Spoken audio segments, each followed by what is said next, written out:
Hello? What is happening with my Bit Cup? That was weird. Okay. Hello to anyone who may still be here. I apologize. Hi, Terry. We'll see what my stomach does. How does the volume sound? How does the music sound? Is it alright? Hi, Riddy.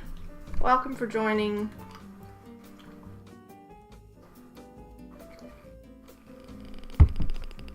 Are you ready for some Message in the Hollow Oak 1930s original story? Which, it's interesting to go back and think about these while reading the book that we're reading for book club right now. Girl Sleuth. Okay, thank you. Just because of the context of everything, and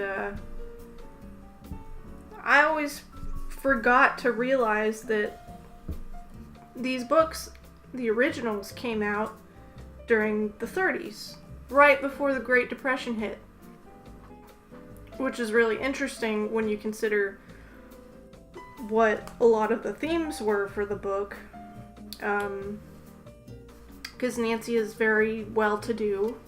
They have a housekeeper. She doesn't have to worry about money. She has a car that she drives herself. And a lot of the stories have to do with poor versus rich people. And that's really interesting if you consider what was happening in the 1930s. But yeah, so it's interesting reading that with the historical context. Nancy never worries about money, according to the games. Well, that's true too.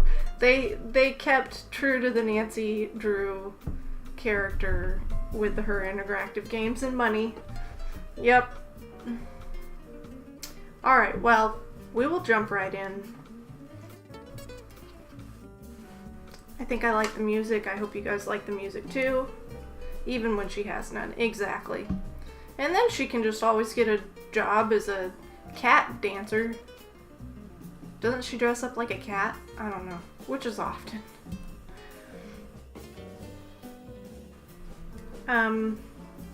When we last left off, they were about to go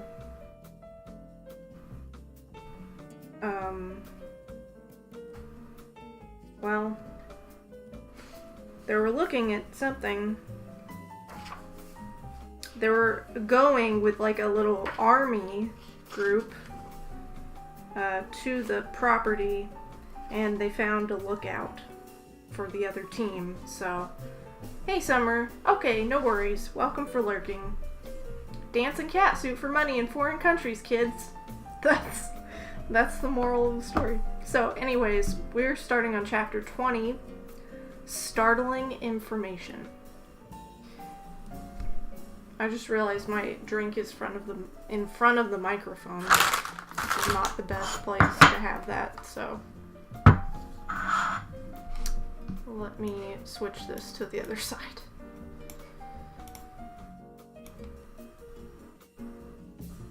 No, I want to do there. Okay. This is startling information. Alright. It was too late now to overtake the lookout, for he had dashed far down the steep slope. Carson Drew ordered his followers to descend upon the camp at a gallop, for he saw there was no further advantage to be gained by cautious maneuvers. Nancy sprang into the saddle. With her chums riding beside her, she trailed the posse into the valley. Once George's horse stumbled in the loose earth, but the girl clung tightly to her mount so she was not thrown. Buck Sawtice had been warned of the approach, but readily saw that since his men were outnumbered, it would be useless to offer any resistance. He therefore changed to more strategic tactics, and came forward to greet Carson Drew with a show of civility. The attorney adopted a similar conciliatory attitude. There's been a good deal of misunderstanding about this property, Mr. Drew began. According to a deed which my daughter holds, this land belongs to her. Sawtice tried to look surprised. It cannot belong to your daughter, for I hold the title to it. I have received a deed from the Velvet Company. Have you the paper with you? Carson Drew queried. Well, no, I haven't. Then I'm sure you'll have no objection to our surveyor staking out my daughter's plot. Before we make any claim to this property, we must be absolutely certain we are right. Buck Sawtice obviously objected to such a proposal and seemed to be on the verge of angrily refusing the request when his eyes wandered to the grim line of armed men who stood directly behind the attorney. Then he changed his mind again. I should be very glad to have you survey the land, he said coldly. I feel sure that it will aid in proving my right to the property. While the surveyor and his helpers were setting up their equipment, Nancy wandered aimlessly about the tract of land. She was somewhat disturbed to note that Sawtice and his men had begun to blast in the cliff where Ranny had discovered gold. She bent down to examine an oddly colored piece of rock. Convinced that it contained streaks of the precious yellow metal, she slipped it into her pocket, intending to ask Mr. Ranny's opinion about it later. Suddenly there came to her ears the sound of a conversation being carried on in low tones. The speakers were screened from view by bushes and rocks, but Nancy crept closer, suspecting that they might perhaps be Sawtice's men. Even at such a range, the conversation was unintelligible. Suddenly it dawned upon her that the two men were speaking in French. She had diligently studied the language in school, but this conversation moved so rapidly that it was difficult for her to catch all that was being said. I can jot down the words now and translate them later, she told herself, drawing a pencil and pad from her pocket. It will be much easier when I see them written out. She succeeded in catching several phrases which appeared formidable to her as she wrote them on paper. Fearful lest she miss something of even greater importance, she strained to hear everything that was being said. Suddenly, somebody tapped her on the shoulder.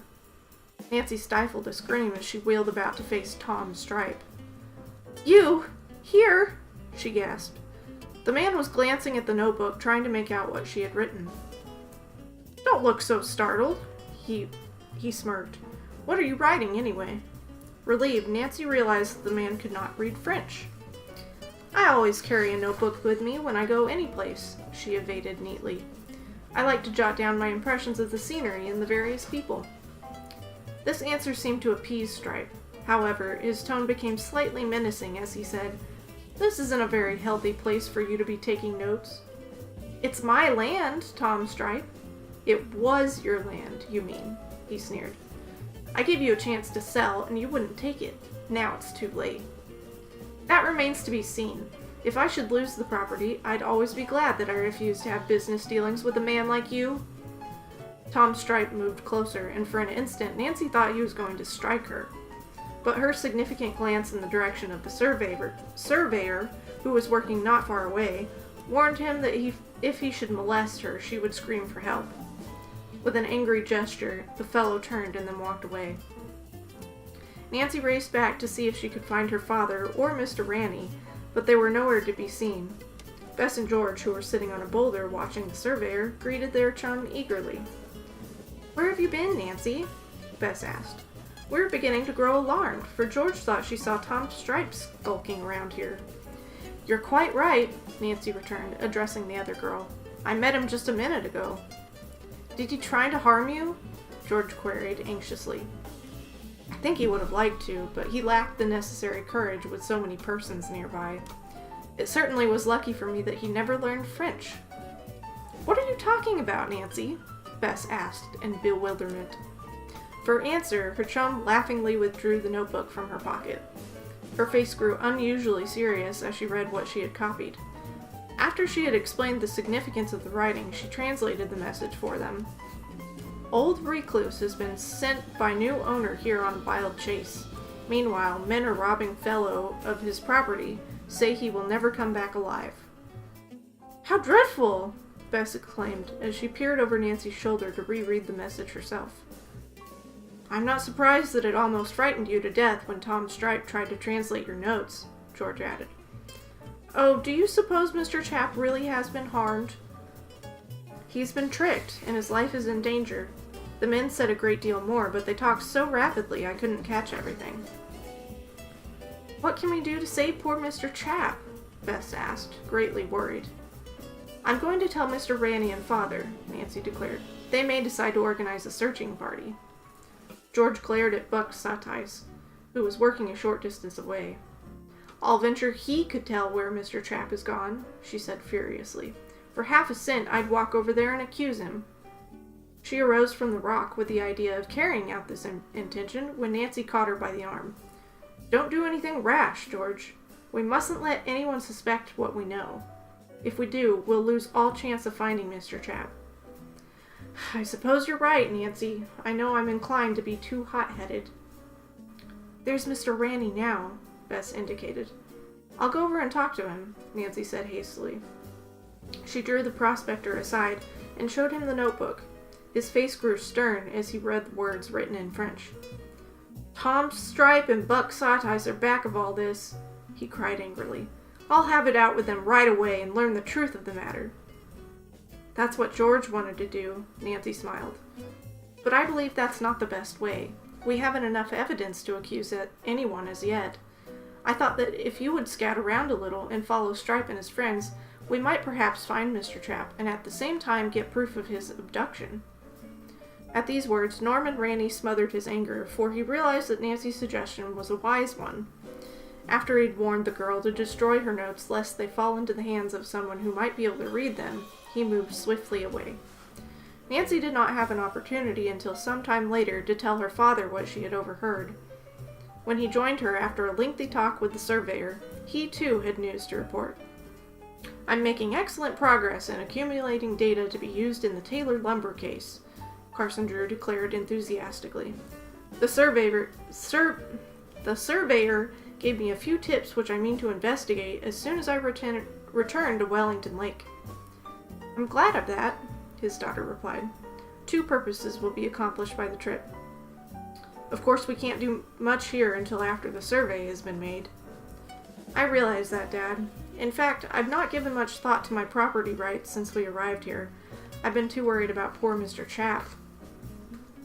No doubt he's just away on a vacation somewhere, Nancy. That's what I thought when we saw his cabin all boarded up, but I know such is not the case. I have evidence that Satice spirited Pierre Chap from his home for the purpose of stealing his property. She produced her notes. After Mr. Drew had carefully read them, Nancy tore them into tiny bits which she scattered to the winds. What do you think about this, Father? She queried. It looks as if you have uncovered a real clue, Nancy. Of course, what you overheard may have been mere idle gossip, with but a slight foundation of truth in it. I realize that, but even if the evidence should not bear weight in court, it serves as something upon which to work. I've asked Norman Ranny to do a little scouting before we openly accuse Satice. You've handled the matter very well, Mr. Drew praised. If nothing should develop within the next few hours, I shall organize searching parties and comb the woods for Mr. Chap. In spite of her father's words, Nancy did not feel that she was doing much to help bring about the return of Pierre Chap. The longer she thought about it, the more worried she did become. She feared that the delay of a few hours might mean the difference between life and death. She glanced anxiously about the camp for Norman Ranny, but the prospector had disappeared. Thinking that he might still be at the place where the horses had been tethered, the girl ran over to look. As luck would have it, the prospector was just then riding away. Mr. Ranny, she called frantically. The man heard her and turned his horse around. Take me with you, Nancy pleaded. But it won't be safe for you where I'm going, he protested. Oh, but I've changed my mind about wanting you to look for Mr. Chap, she told him breathlessly. Instead, I want you to take me to the Hollow Oak. The Hollow Oak? Nancy was busy untying her horse. Yes, I've just had a hunch regarding it. I think it may offer a very valuable clue as to what has become of Pierre Chap. End of chapter 20.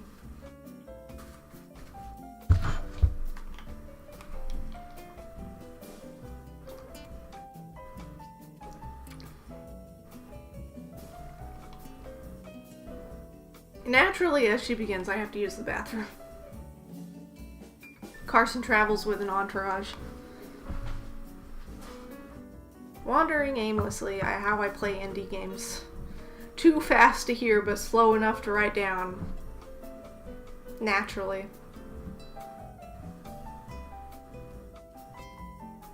Evidence erased for her safety, sure. Good thing there's no one here that tapes letters together again, like Nancy does. Thank you for clapping. But Nancy was arrested for littering! Plot twist. I have a bug bite on my elbow and I don't understand why. It's winter.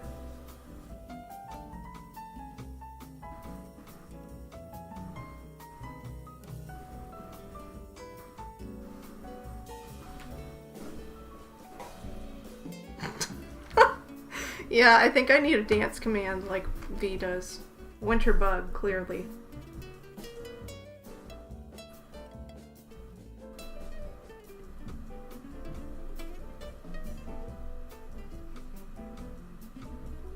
Ruh-roh.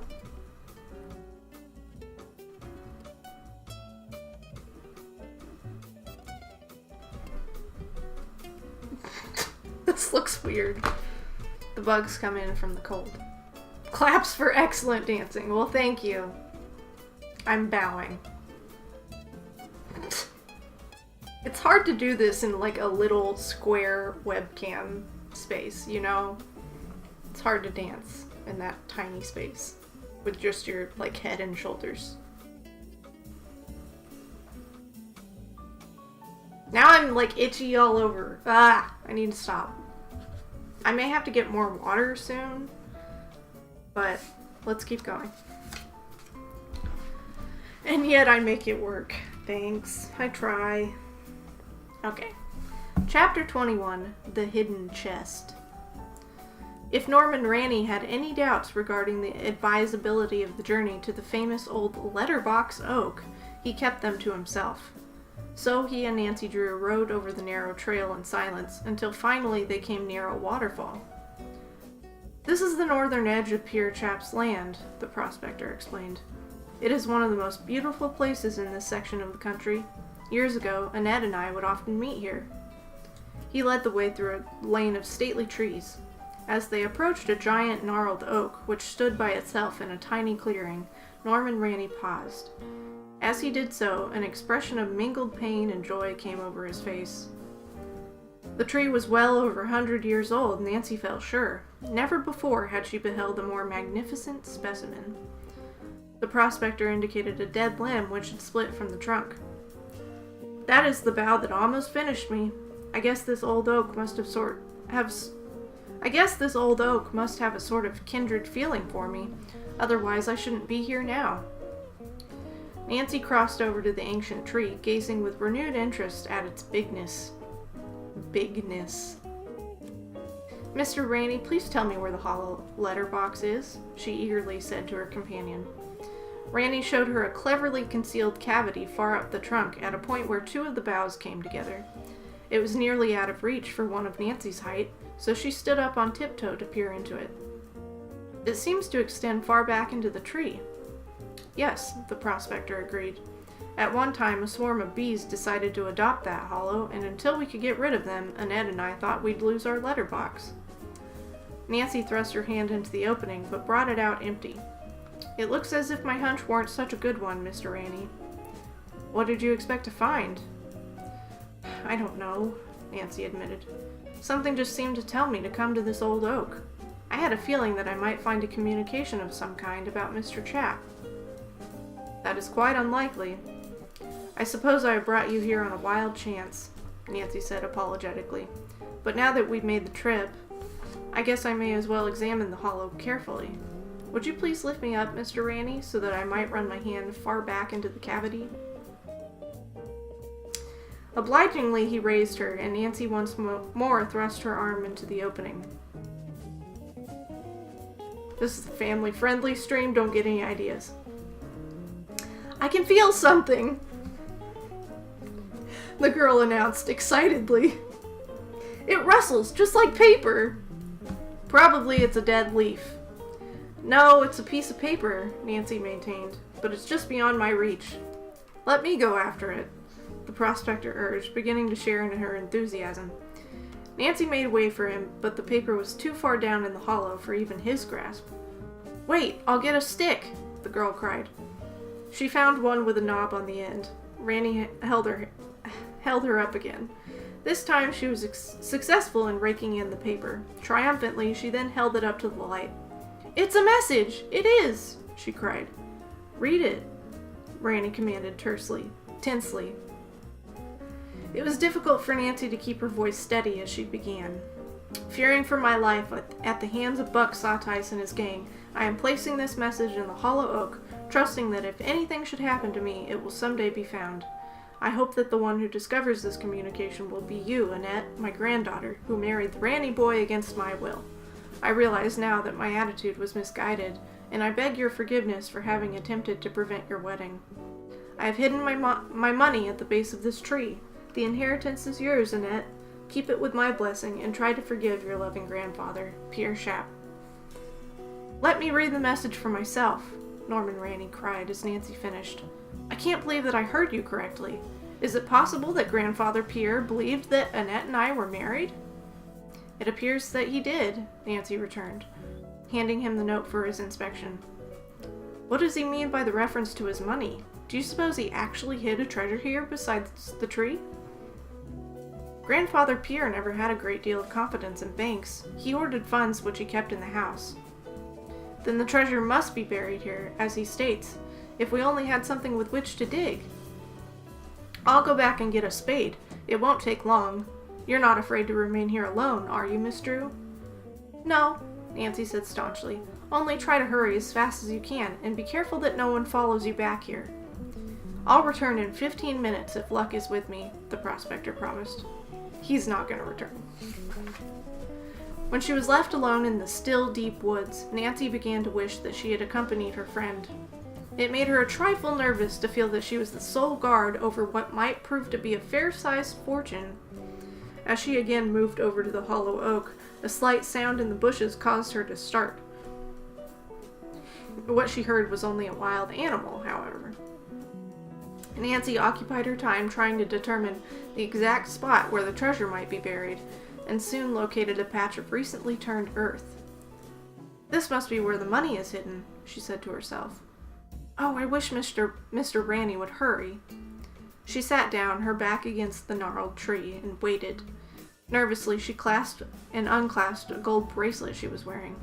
15 minutes passed. Then 10 more. Still nothing to break the deep silence. Suddenly there came the clatter of hoofs along the trail, and Nancy jumped up quickly. Not until Norman Raney appeared did she relax her rigid attitude. "Did I frighten you?" the prospector asked. "A little," Nancy admitted. "I wasn't sure that it was you." She thereupon indicated the patch of loose earth, and he began to dig industriously. Presently his spade struck something hard. "There's a cache here, all right," he declared tensely. Turning over a little more of the earth, the man uncovered a metal chest. Removing it from the ground, he handed it over for Nancy to open. With trembling fingers, the girl unfastened the clasp, and the lid fell back. Within the chest there lay stack upon stack of bills, as well as some loose ones, and a number of gold coins. As Nancy and Randy peered down at the treasure, a trifle dazed by the discovery, a playful wind caught up a few of the bills and scattered them upon the grass. Nancy slammed down the lid of the chest, and the two darted about, picking up the scattered money. "I guess we have it all," she said at length, returning the loose bills to the container. "What shall we do with the chest?" Randy asked with a worried frown. "We dare not take it back to camp." "I suppose the safest thing will be to bury it again." "But not in the same hole." They looked about the clearing for a suitable hiding place. Nancy finally found one near a sandstone boulder. Randy dug a new hole, and with a careful glance in all directions to make certain that no one was watching, the two deposited the chest in it. "Don't forget to fill up the old hole," Nancy cautioned, as she tramped down the loose dirt over the chest and scattered dry leaves to conceal their work.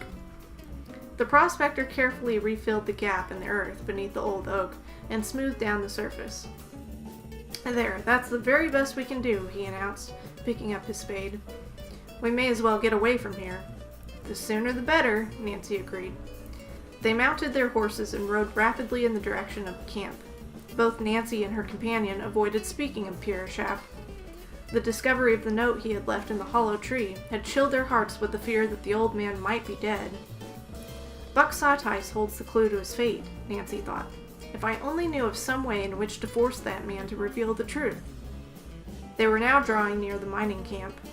Nancy suddenly glanced down at her wrist and noticed that her gold bracelet was missing. At her cry of alarm, Randy halted his pony to inquire what was wrong.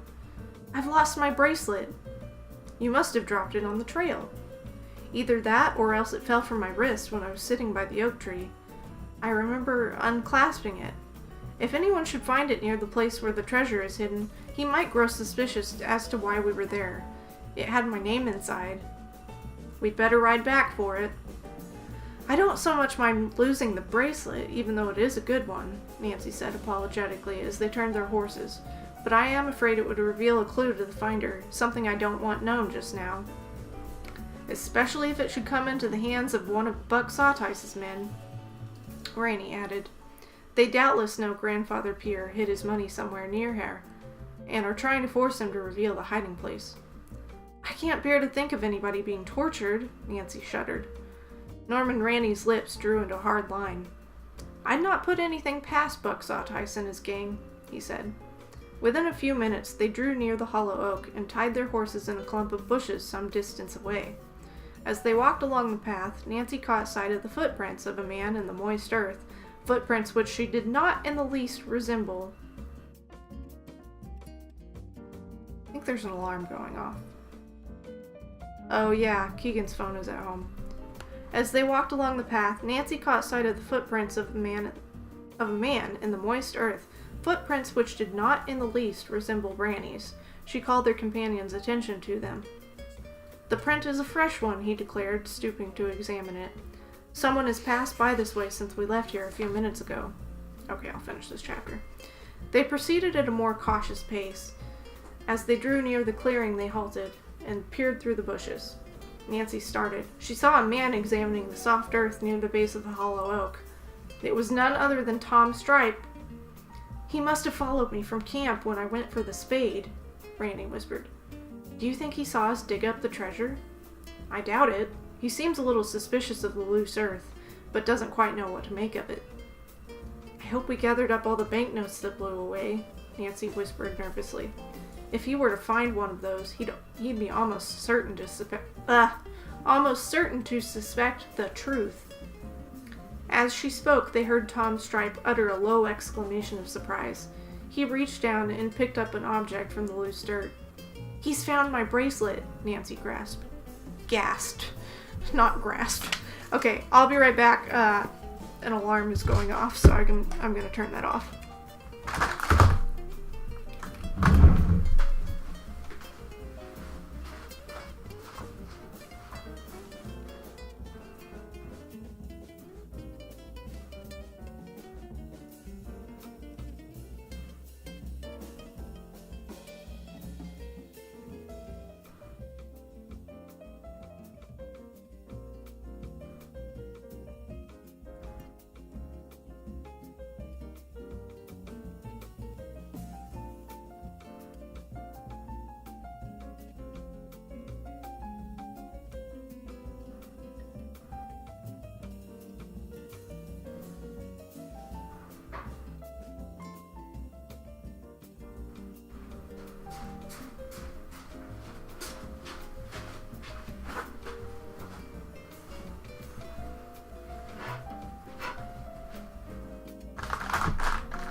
Oh, thank you for the host, Timo.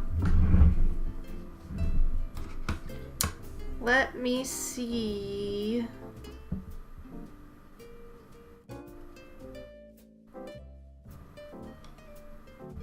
Problems of mimes as well. Difficult to dance in a box, real or mimed. Bigness, that's right. Never before had Nancy seen such a magnificent specimen. Then she looked away from the guy and toward the tree. PG-13. The prospector then got in with the action. Oh dear. Hello, I fell asleep. Welcome back, V. Sudden nap attack.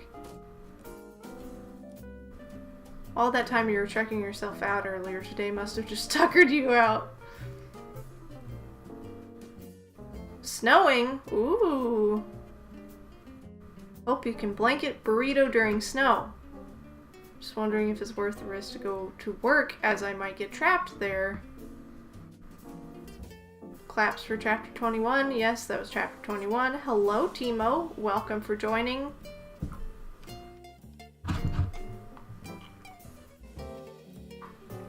We shall continue on. Chapter 22. The Lost Bracelet. He's found my bracelet, Nancy repeated as she recognized the object Tom Stripe had picked up from the soft earth. The man did not seem to know what to make of the discovery, for he turned the trinket over and over in his hand, finally placing it in his pocket. Glancing carefully about him, he walked over to a clump of bushes not far from the place where Nancy and Norman Rainey were hiding, and drew forth a spade. As he walked back to the old oak, he began to turn up the loose earth at its base. Nancy watched him fascinated. How had the man known that the treasure chest had been hidden beneath the oak? She was convinced that he had not guessed the truth, and that the bracelet had not furnished the clue. He had brought his spade to the site for the express purpose of looking for the buried money. Tensely, the two waited. Would Tom Stripe find the new hiding place after discovering the hole was empty? He was already a bit suspicious. They could hear him muttering under his breath as he rested upon the steel tool. This must be the place, Nancy caught the words. It fits old chap's description to a T. Looks like someone has beat me here. Convinced that Stripe had obtained inside information concerning the hidden chest, Nancy whispered a plan to her companion. Rainey nodded that he understood, and crept back to the place where the horses had been left.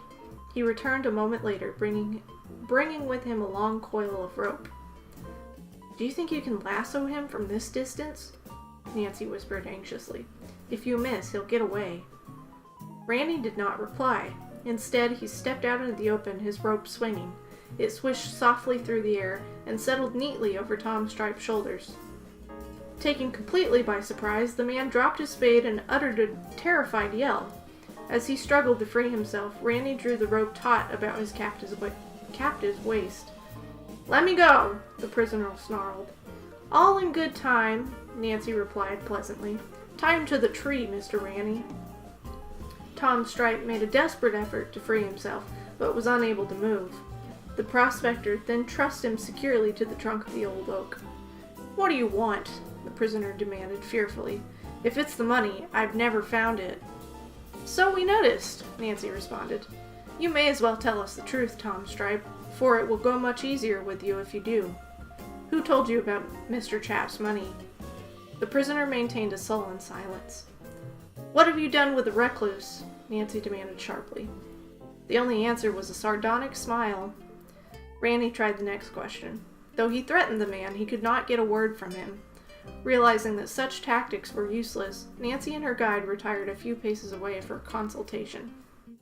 What shall we do? The girl asked, almost at her wit's end. We must make him talk, for I feel certain he can tell us where Grandfather Pierre is. I think I can make him tell the truth, Randy returned grimly. We mustn't harm him in any way. I would never consent to that. I'll not hurt him, but I intend to give him a good scare. Whatever I do, back me up in it. Don't lose your nerve.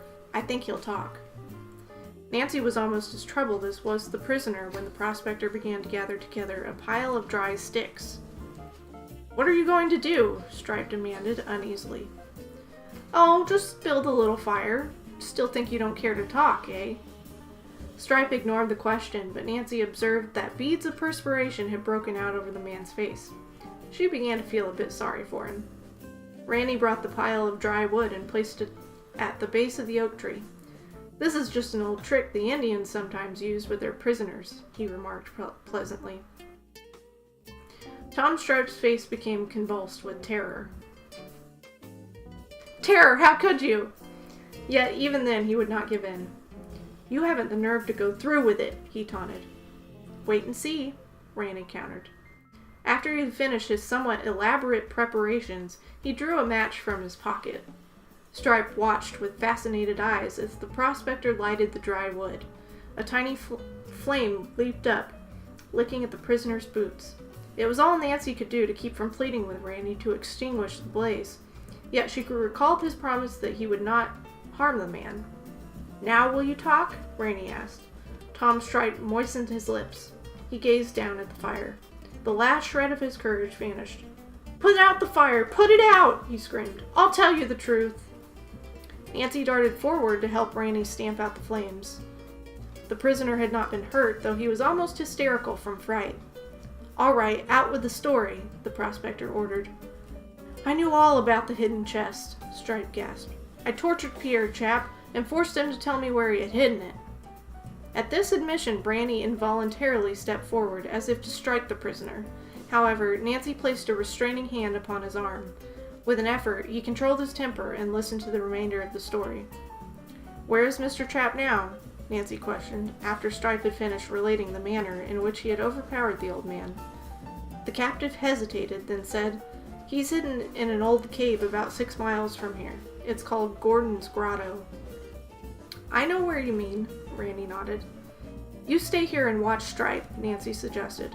"I'll race back to camp and tell the sheriff. The posse can start for Gordon's Grotto in a few minutes." The prospector wrote out complete directions for reaching the cave. With the notation safe in her pocket, Nancy galloped back to the mining camp. As she dismounted at her destination, a man came to meet her. With an unpleasant start, she recognized him as Raymond Niles. "So you're here too?" "Oh, I've been close by all the while," the man smiled disarmingly. "But I've taken no part in this scheme to defraud you of your land." "Oh, no?" Nancy retorted sarcastically.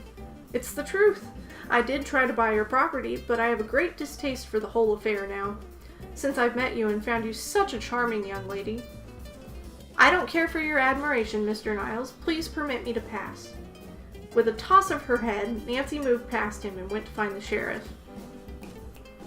She quickly informed him of all that occurred near the Hollow Oak.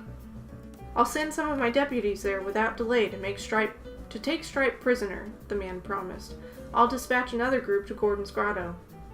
At Nancy's suggestion, great care was taken to prevent Buck Sawtice from suspecting what was going on. So engrossed was he at the moment in arguing with the surveyor that he observed nothing else. Not until the 2 groups of men rode away did he note that anything unusual was occurring. Then he strode angrily over to Carson Drew. "What is it you're up to now?" he demanded. "I'm sure I don't know what you mean," the attorney retorted. "You know well enough, but I'm tired of all this trouble. I'm willing to make your daughter a fair offer for her land." Carson Drew could not restrain a smile. He had seen the man talking with the surveyor and surmised that the latter had refused to be bribed or intimidated. "What do you consider a fair price, Mr. Sawtice?" $1,000. "That's not very much for property that contains gold," Mr. Drew smiled. "It's my best offer. If you don't take it, I may not be so generous again." So saying, Sawtice turned and walked away. Carson Drew sought his daughter to tell her the latest development. As they were discussing it, the surveyor joined them. "I've practically finished my work," he announced. "And is the land mine?" Nancy questioned eagerly. "Absolutely. However, it's my own opinion someone is going to be badly disappointed about this property." "What do you mean?" Mr. Drew asked. The surveyor lowered his voice. "It happens I know a little about mining. After going over this property today, I'm inclined to doubt that the veins of gold are very extensive. In my opinion, it would cost more to mine the ore than it would ever be worth." "Sawtice has offered my daughter $1,000 for the tract." "I'd take it," the surveyor advised. "The property is of no use for farming." "What do you think, Nancy?" her father inquired. "I scarcely know what to say, Father. I think I'll not make my decision quite yet." Nancy was disappointed. At first she had never dared hope that gold would be found on her land, but the events of the past few days had led her to think otherwise. It was now difficult for her to accept the truth. "We can't stay here in the woods indefinitely," Mr. Drew told his daughter gently. "After all, the land cost you nothing, and you came here to inspect it, anticipating a possible disappointment. I suppose it would be best to sell, only many a dollar has been lost because the trader held on, hoping that the market would turn. You're right, I'll sell. When you see Sawtice, tell him I accept his offer, only I dislike having dealings with a man of his character. If it turns out that he harmed Pierre Chap in any way, there'll be another reckoning with him," the attorney promised. He went to find the man, and the two conferred together for some time. Nancy joined them in her father's call. "Mr. Sawtice has agreed to pay cash for the property," he informed her. "He will send a plane to the city for it immediately. As soon as the money arrives, you are to sign over the land and we'll start home. Is that plan satisfactory?" "Perfectly," Nancy declared. "Mr. Sawtice, would you object if I asked your pilot to carry a message for me to the States?" The man frowned. He did not fancy her request, yet he could not very well refuse it. "It's entirely up to him," he said gruffly. "If he wants to carry a letter, it's nothing to me." Before Nancy could write out a note to Annette Chappelle asking her to come north if she were able to do so, she saw Buck Sawtice talking with the airplane pilot. "I wonder if he's telling him not to take the letter," she thought. A few minutes later, when she made her request to the pilot, he seemed reluctant to accommodate her. "I don't see how I can take the note, miss. I'll not have time to deliver it, let alone mail it anywhere." Raymond Niles, who was standing nearby, had overheard the conversation. He was determined to make a favorable impression on Nancy and stepped forward. "Go ahead and take the letter," he urged the aviator. "I'll be responsible to Sawtice."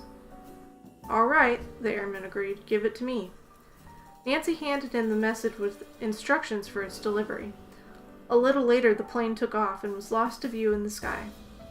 The girl was glad that Raymond Niles had aided her, though she did not feel especially grateful to him, for she was well aware of his purpose. She disliked the man intensely.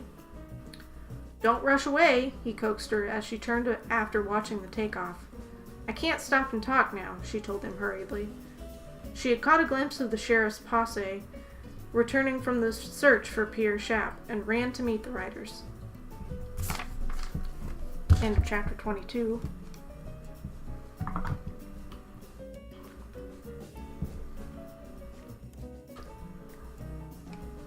Losing bracelet hype. Watch me wrangle this cattle. Yeehaw. I hope you have a good nap, Timo. Convulsed with me. Way to go, me.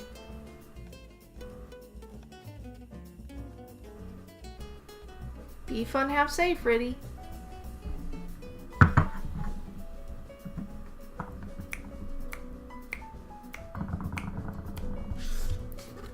Okay, how much further do we have?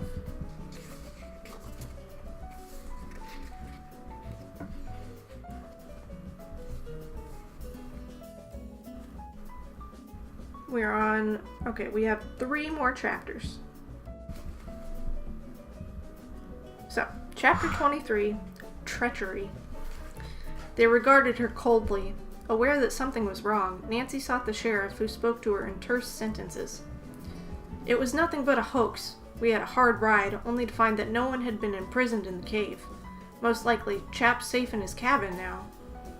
Tom Stripe probably didn't tell the truth about the hiding place, but I feel confident he knows that Pierre Chap has been imprisoned someplace. The sheriff paid slight heed to her words. He was weary from the long ride and hoped that he might find some excuse for abandoning the entire expedition.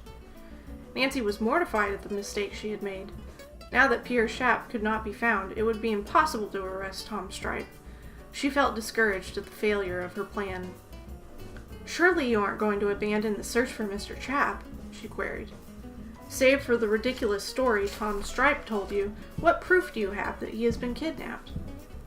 "His house was boarded up, and I found a note in the oak tree." "The message probably was put there for a joke." "But it wasn't a joke that I found." Just in time, Nancy caught herself and restrained from divulging the discovery of the chest of money. "Oh, go away and don't bother me," the sheriff said a trifle crossly. Nancy tried to talk with some of the men and explain to them how she had made the mistake, but they did not seem to care to listen to her. "Such an unreasonable lot," the girl complained later to Bess and George. "Instead of wreaking vengeance on Tom Stripe for the trick, they let him go free, and then blame me for it all." Norman Ranney was equally discouraged when he returned to camp. He declared that he would set out alone and search for Peter Shap. "I thought when I sent for Annette that if she were to come here, she might find her grandfather safe and well," Nancy told him. "Now, if she should arrive to learn that he is still missing, it may prove to be a great shock to her." Since it was unlikely that the airplane which Buck Sawtice had dispatched to the city would return that evening, Nancy and her friends made plans to camp on the site.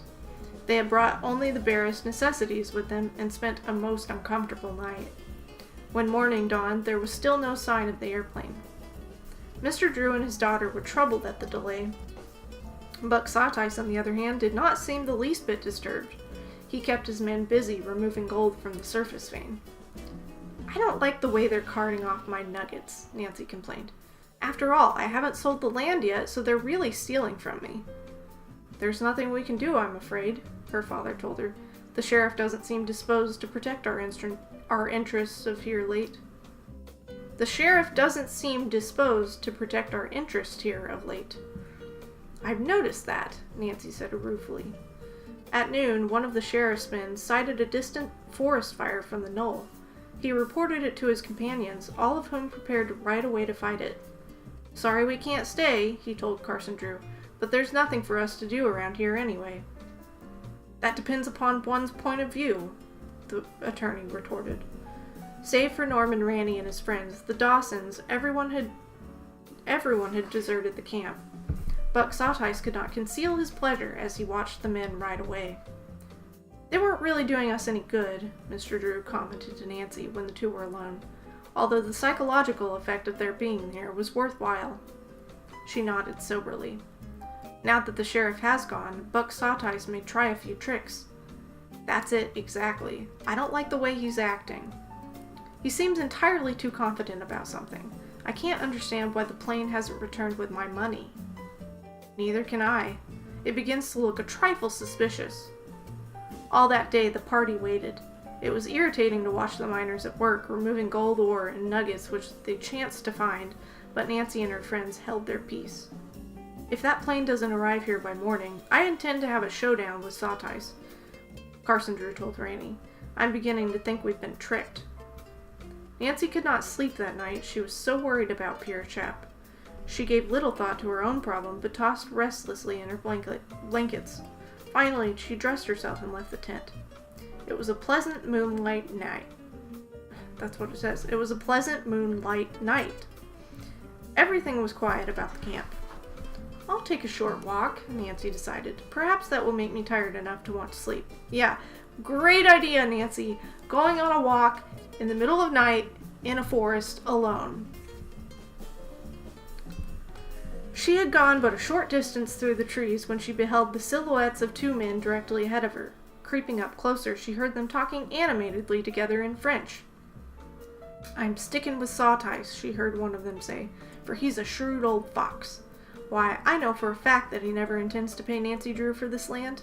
He told the airplane pilot not to bring along any money." "So," the other chuckled, "in a few more days we'll have most of the nuggets from the creek. Nancy Drew and her father are like two blind cats. They see nothing. Never once have they suspected Sawtice of locking the gold in a shack less than half a mile from here. Soon he'll have enough, and then off we'll go to a richer field while they sit here patiently waiting for the money." The two men laughed heartily at the joke and moved away. Nancy cautiously followed them and could hear them speaking again. It was a good joke the way they swallowed that story Tom Stripe told them about imprisoning Pierre Chap in the cave. The sheriff's men went riding all over the country, never suspecting that Chap was secreted almost within a stone's throw of the camp. The conversation ran on, finally changing to a less interesting subject. Convinced that she could learn no more, Nancy returned to her tent. The walk into the woods had certainly brought her no peace of mind. Until dawn, the girl lay awake, thinking and planning. Long before her chums were awake, Nancy was abroad. She hiked a short distance upstream and came to a high dam, which she spent the greater part of an hour inspecting. Not far away there was a shack in which dynamite was kept. A sign warned of all persons to keep away. Nancy surveyed the building with interest, but did not attempt to enter it. She returned to camp to find her father up and dressed, and immediately told him everything she had overheard. Bess and George came over to hear her story. "I did a little exploring this morning," Nancy explained. "I thought I might find the shack where the gold nuggets are kept, but all I could see was a place where dynamite is stored." "Why, I recall seeing an old shack not far from this camp," Bess said. "George and I were doing a little prospecting when we noticed the place. We would have investigated it, but Raymond Niles was around." "Did he seem to be guarding the cabin?" Nancy questioned. "Why, come to think of it, that might have been what he was doing. He looked relieved when we walked away, didn't he, George?" "Yes, he did. Maybe he's keeping watch over the gold nuggets." "Can you point out the building?" Mr. Drew asked the girls. They assured him that they could do so. "I have a feeling that Pierre Chappe may be imprisoned near the gold shack," Nancy declared. "If we can locate the ladder, we may be able to find him. Even if we should find the shack, it might not be easy to secure the release of Mr. Chappe," Carson Drew said thoughtfully. "We are greatly outnumbered by the miners." "And they watch our every move," George added. "Bess and I can't stir a step from camp without being followed. Nancy is spied upon the same way, too." "I'm completely disgusted with the way the sheriff failed us," Mr. Drew commented. "I dispatched word for him to return, but I have no hopes of his doing so." "We can't afford to wait," Nancy said quietly. "No. By delaying, we will play directly into Buck Sawtice's hands. Yet I can think of no plan to outwit him." Nancy leaned forward and lowered her voice. "I have one," she announced. End of chapter 23.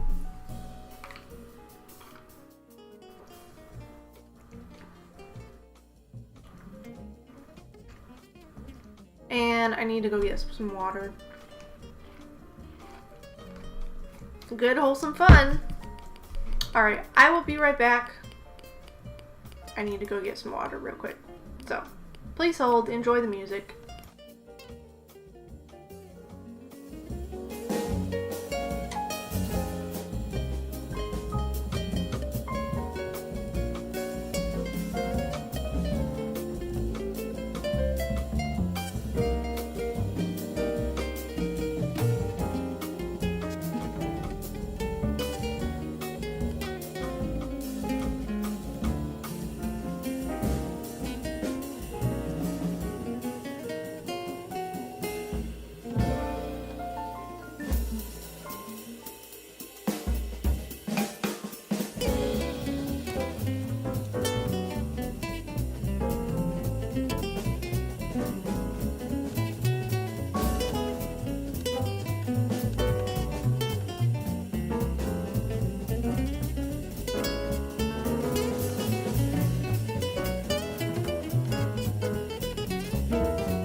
Hello, I have returned. No worries, Terror. It is just fine. I appreciate you being here and listening. And we shall continue. I have refilled my water, and let's finish this. Excuse me. Chapter 24, The Key to the Gold. Buck Sawtice was busily writing at a table in his tent when Nancy and her friends entered. He looked up sharply, then offered them camp chairs. "Well, what is it?" he asked. I have come to see you about my land, Nancy began. Before she could explain the proposition she had in mind, he cut her short. Now don't be alarmed because the plane hasn't returned with your money, Miss Drew. I feel certain the pilot will arrive today. Nancy's eyes narrowed. You know as well as I do he'll never bring back the money, Mr. Sawtice. You have tried to trick me. The man's jaw dropped at such a bold statement. He glanced quickly at Carson Drew, but the attorney's grim expression told him more plainly than words could that... He glanced quickly at Carson Drew, but the attorney's grim expression told him more plainly than words could that the truth had been discovered. Nonsense, he denied feebly. I am as puzzled as you are over the delay in the delivery of the funds, though I have every confidence that the pilot will not fail me. He will obey orders, Nancy retorted scornfully. I happen to know that you told him not to bring the money. However, I am willing to make a new deal with you. Buck Sawtice studied her shrewdly. You mean you'll take less for your land? I'll give it to you for nothing, on one condition. Carson Drew sprang from his chair. Nancy, do you realize what you're saying? Absolutely, Nancy smiled. What is your condition? Sawtice asked cautiously. That you return Pierre Chappe unharmed. A mask-like expression froze upon the promoter's face. Who is Pierre Chappe? You know very well who he is, Nancy countered, for he is hidden near this camp. You are mistaken, Miss Drew. I'm not a kidnapper. I am making no accusations, Nancy retorted.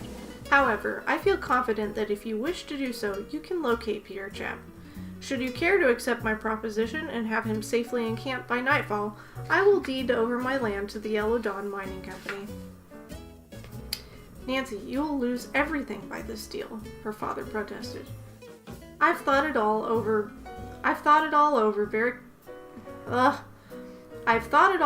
carefully, Father. If Mr. Sawtice accepts the proposal, I intend to go through with it. Suppose I should return Pierre Chappe. Mind, I don't say that I can. What proof have I that you will keep your agreement? Sawtice demanded. Nancy raised up her head proudly. You have my word.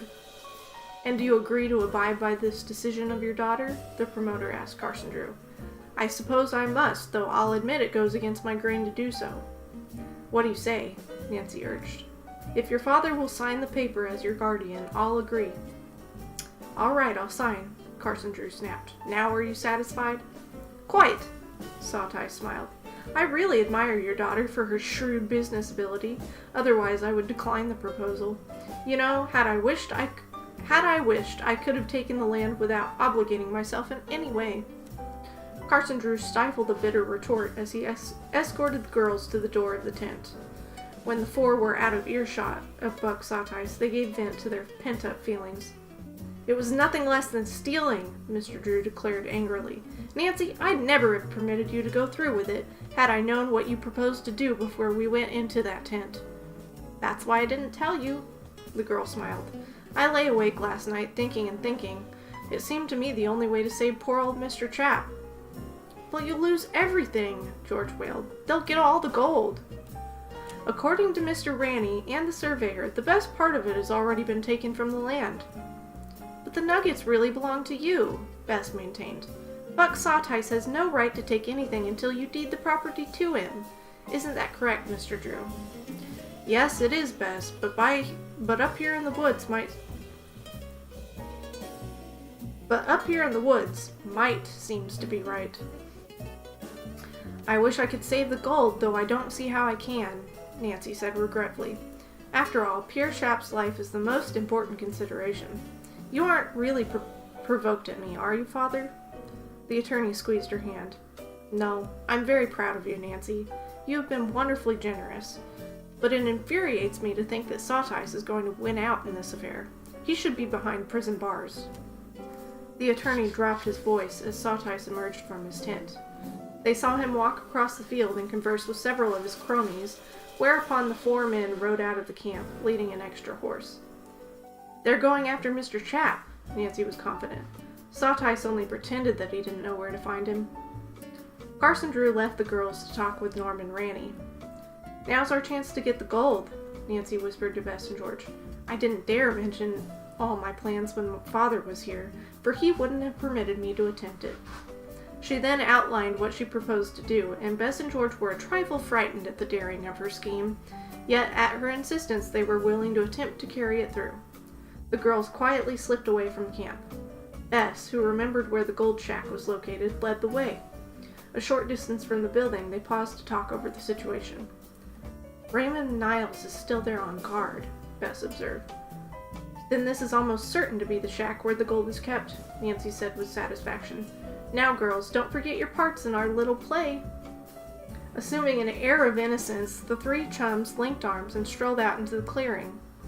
Raymond Niles noticed them instantly, watching intently, but the girls pretended to be unaware of his scrutiny and meandered toward him. "Well, if it isn't Mr. Niles!" Nancy greeted in surprise.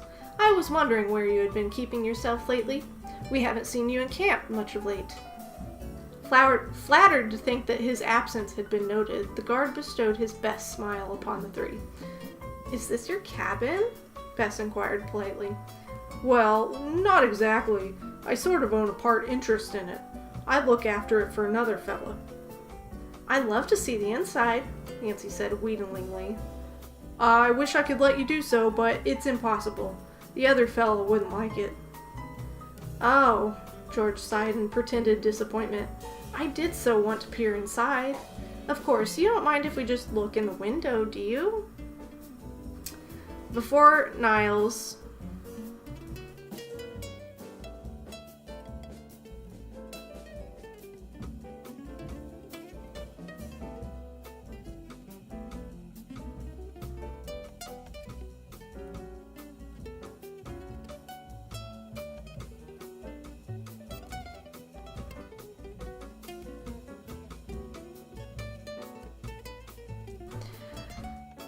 Before Niles was fully aware of her intention, she turned toward the window.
Thanks, Timo. Please use sign language. I would if I knew it. Thanks, Terry. All I said was, I'm not answering the door because there's a creepy white van outside in the middle of the cul-de-sac.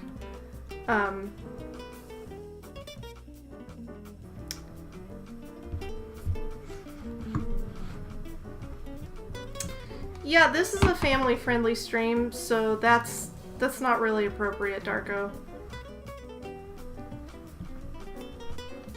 Whether or not it's true, I do hope the The music is soothing. It should be, but this is a family-friendly stream, so not all my streams are family-friendly, but the ones where I'm reading are, because I would like it to be accessible. Yeah, I know, it's always tough to, oh, yeah, and the other thing, Purones, I'm married, so I know you're very, very disappointed. I mean, who wouldn't be? But, yeah, I'm married, so we can't go out, sorry. And I said hello to the weird troll people, but, you know.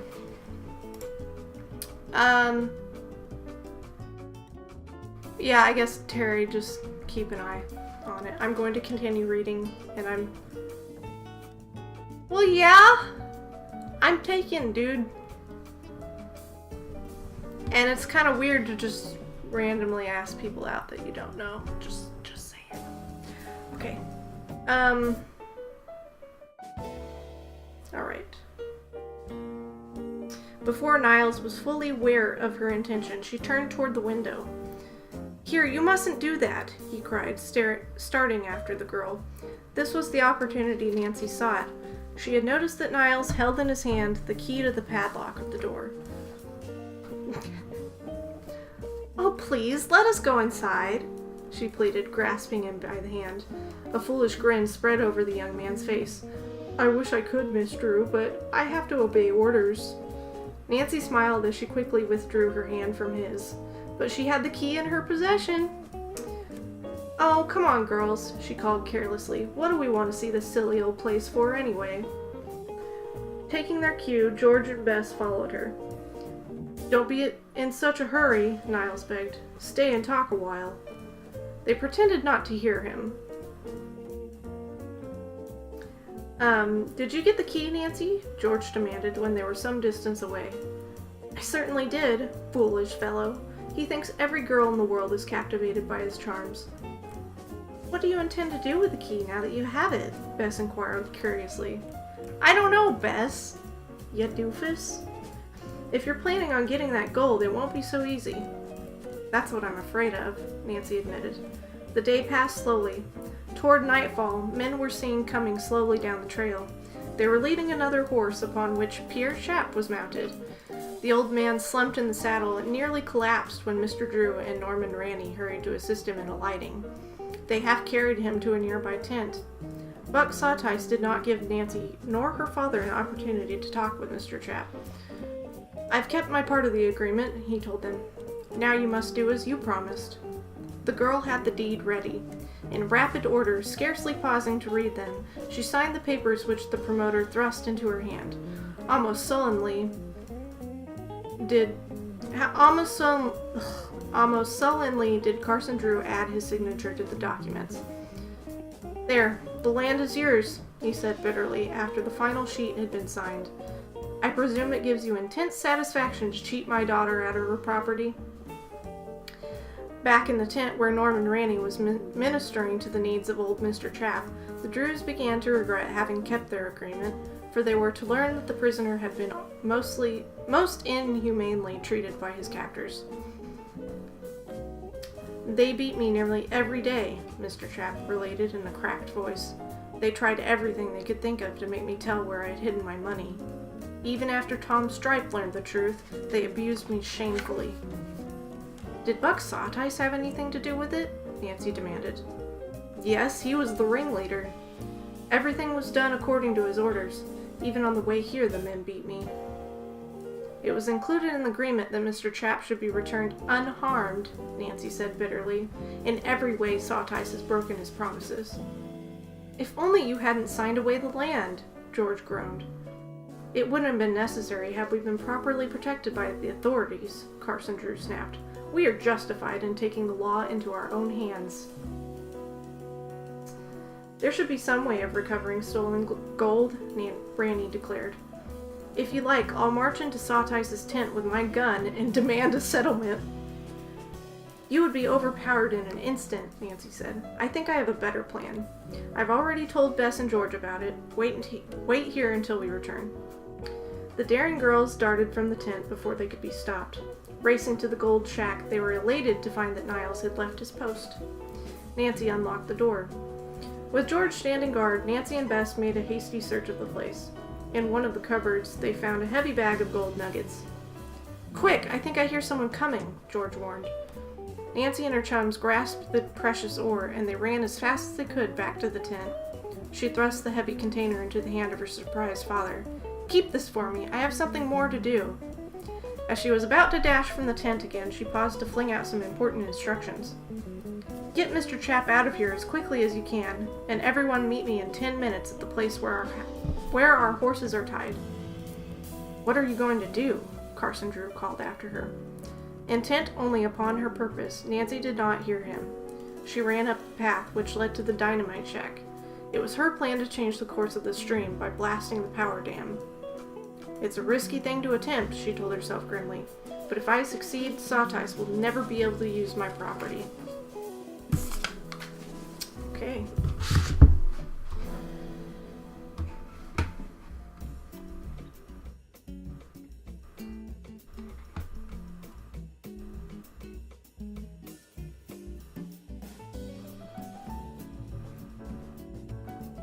I just filmed my walk with the doggo to the mailbox. That sounds good to not go in.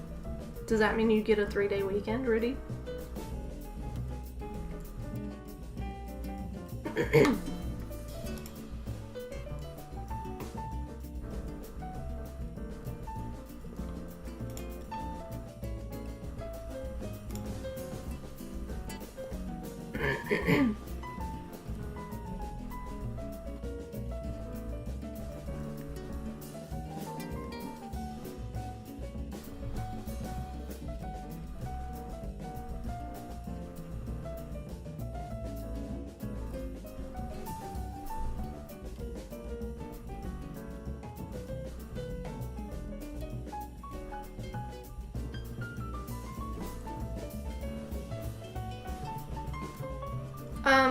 Well, yeah, like Riddy said, I'm married, but also I don't know you, so that's another reason.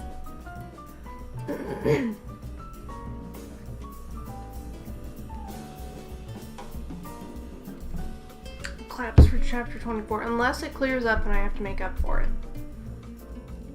Do you not have to make up for it anyways, or,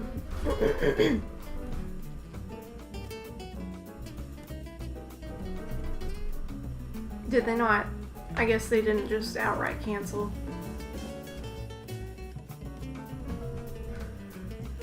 So it doesn't snow that much in Seattle, right?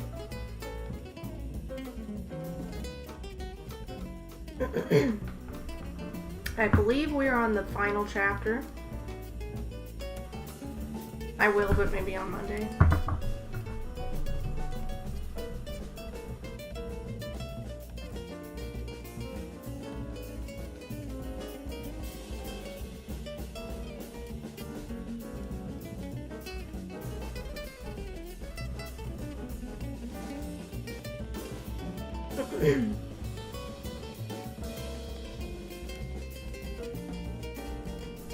It normally never really snows. Yeah, that's what I thought. This year is weird. True. It's very bright back there.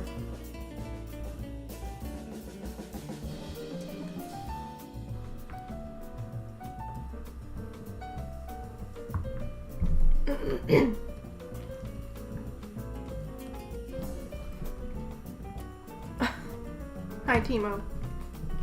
That's a cute emote. Okay.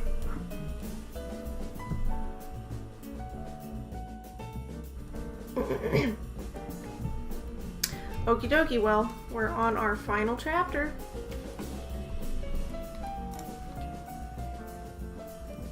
And I do believe the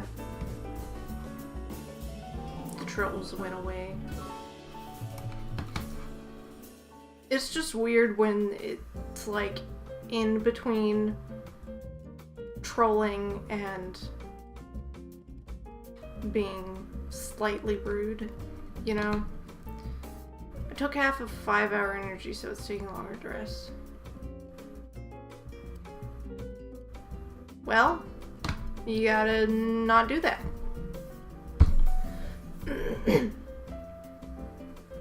Okay. They like to show up in packs. Yeah, isn't that weird? Like they really have nothing better to do with their time. That says more about them than it does about us. Okay. Final chapter. Hype. A triplet of trolls. Chapter 25. Rushing Waters. Nancy reached the shack and was elated to find it unlocked.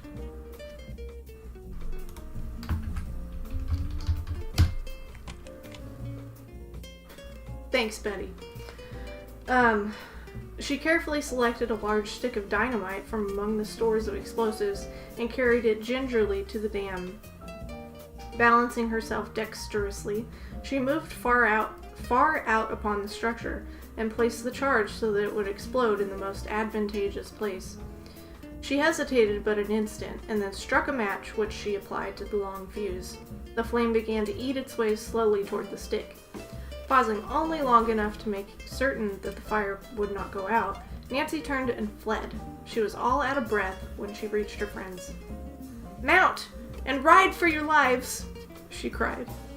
Carson Drew slung the heavy nugget bag over the saddle of his horse. Norman Ranney rode double, supporting Pierre Chappe. They all raced for the knoll. Even before they reached it, there came a terrific blast. "What was that?" Mr. Drew shouted, drawing rein.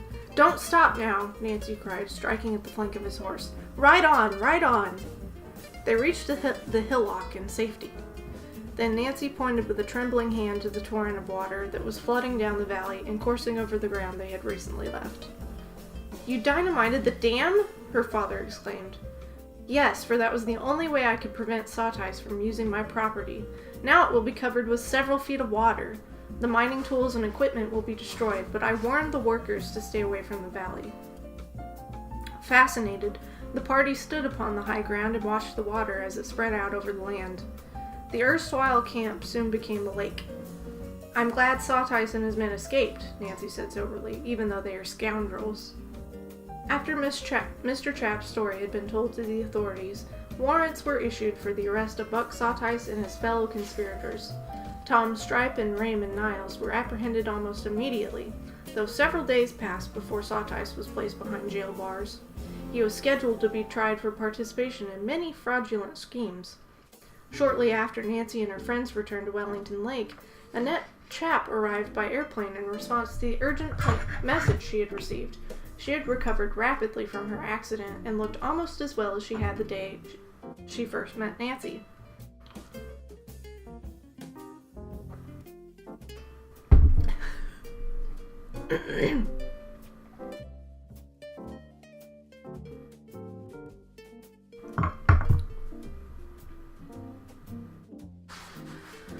"I'm not very strong yet," the writer confessed ruefully, "but I know I shall feel better after I spend a few weeks at the old homestead. Grandfather Pierre and I intend to get well together." When Nancy saw the two of them, happy at being reunited, she never once regretted signing away her land. Of course, most of the valuable nuggets had been removed before the property was flooded. Yet, had all the gold been lost, she would not have wanted things to turn out otherwise. Mrs. Donnelly insisted that Norman Ranney remain at her home with the others, for a reconciliation had been effected between the Ranney and Donnelly families, due to Nancy's efforts. In tracing down the unscrupulous practices of the Yellow Dawn Company, it was definitely proven that Tom Stripe had caused most of the trouble between the two women. He, too, had forged the document which had been received by the Velvet Company and had sold considerable worthless stock. Both Mrs. Donnelly and Mrs. Ranney were overjoyed to learn that some of the money they had lost in securities would eventually be returning to them. Speaking of money, I never dreamed that I was holding a small fortune in my hands when Nancy gave me that bag of gold, Mr. Drew ruminated, as they were all seated before the crackling fire in Mrs. Donnelly's sitting room. He chuckled softly to himself. "I guess it isn't the first time I've been left holding the bag." "How much do you suppose the gold will be worth?" Nancy queried. "A very tidy sum," Norman Ranney told her. "Far more than your land would ever have brought you." "I'll send it to the assayers for you," Mr. Drew promised. "How do you want it?" in gold coins or one huge bar?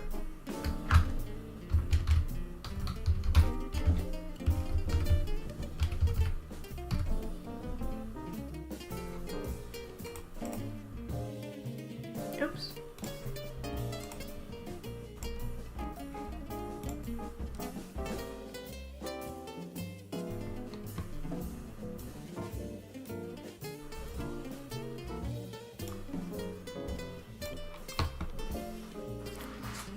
I think gold coins would be more useful, Nancy said gaily. Pierre's chap had looked highly distressed at the mention of money. When Nancy asked him what the trouble was, he confessed to the group that his entire fortune had been stolen by Tom Stripe. I had intended that Annette should have the money, he said sadly. That scoundrel forced me to tell him where I had hidden the chest. Now, even though he has been caught, I doubt if I will ever get back any of it. Why, Mr. Ranny and I dug up your chest and reburied it, Nancy informed him. Everything happened so rapidly that I completely forgot to mention it to you. After a day of rest, Nancy and her chums returned to the Chap homestead with the prospector, Annette, and her grandfather. They found the chest where it had been hidden, not far from the ancient oak tree. Before the girls returned to join Carson Drew at Wellington Lake, where he was still busy gathering data concerning the Taylor lumber case, Annette Chap drew them aside for a little confession. Norman and I are to be married next week. We feel that we have waited too long as it is, she said. I'm so glad, Nancy beamed. I hope that I perhaps had a tiny part in your happiness. You've been the whole cause of it, the novelist assured her gratefully. As long as I live, I shall never forget your kindness to me. Not only did you reunite Norman and myself, but you saved Grandfather from a dire fate. I think the hollow oak did it all, Nancy smiled. If it hadn't been for the message left inside it, I can't imagine how things might have terminated. Speaking of the hollow oak reminds me of another thing I have to tell you, the woman smiled. Norman and I plan to build our new home on this very site. Near the oak tree? Yes, for we've grown greatly attached to it. Besides, the property will be near Grandfather Pierre's cabin. Don't you feel sad to think of giving up your career as a writer and coming back home to live? Nancy asked presently. Annette shook her head. I'd gladly give it up if need be.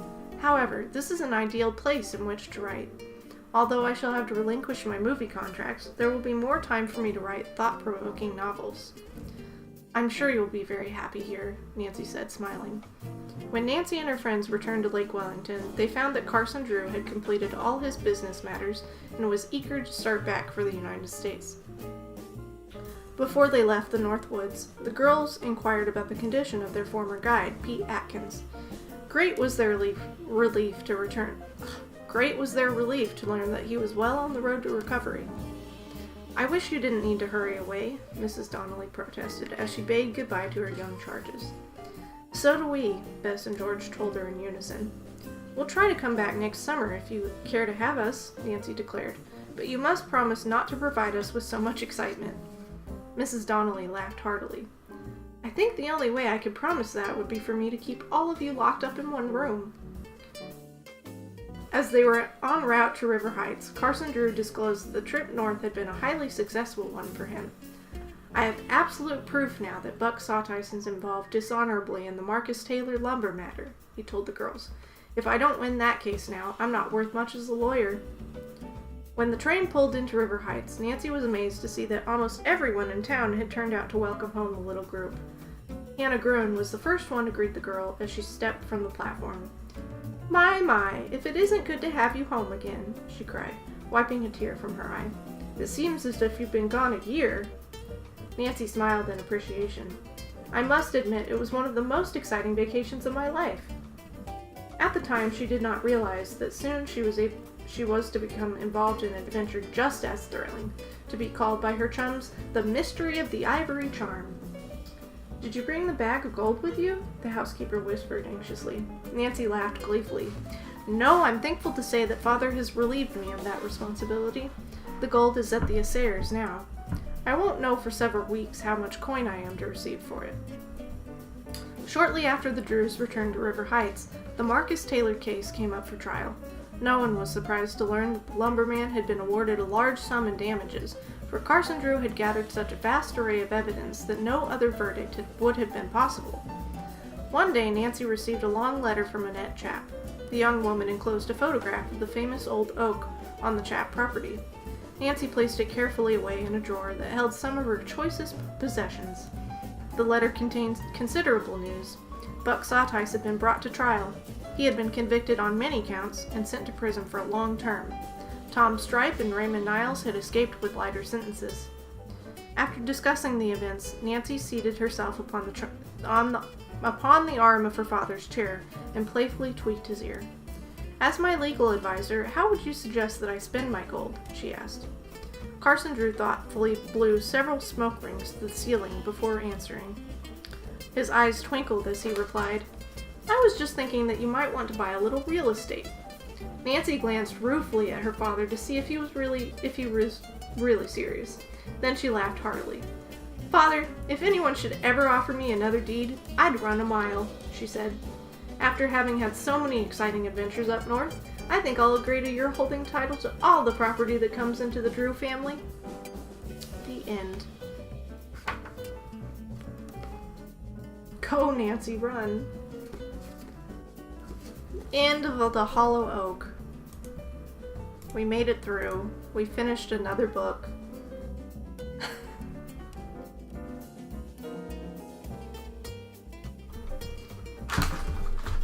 That's okay, V. No worries.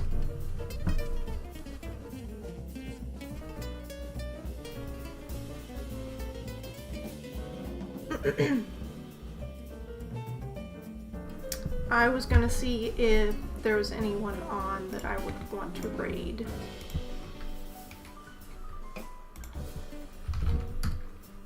I'm not sure that there is, but I'm going to check. No, that's not what I meant to do. I'm not sure what we will read next.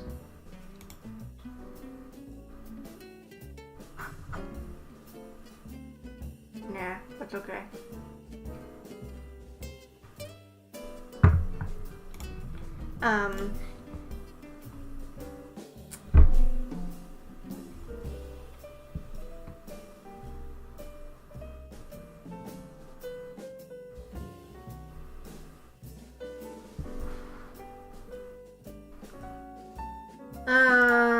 What was I gonna say?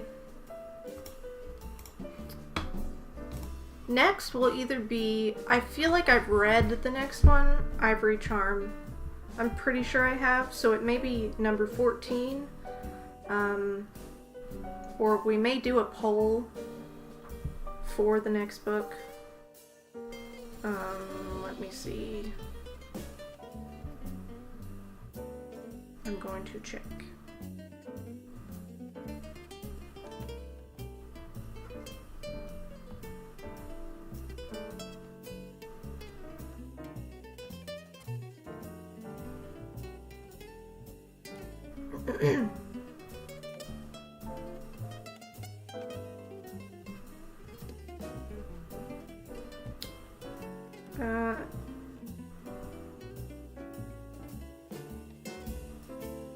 Okay, it says I haven't read it yet, so we will read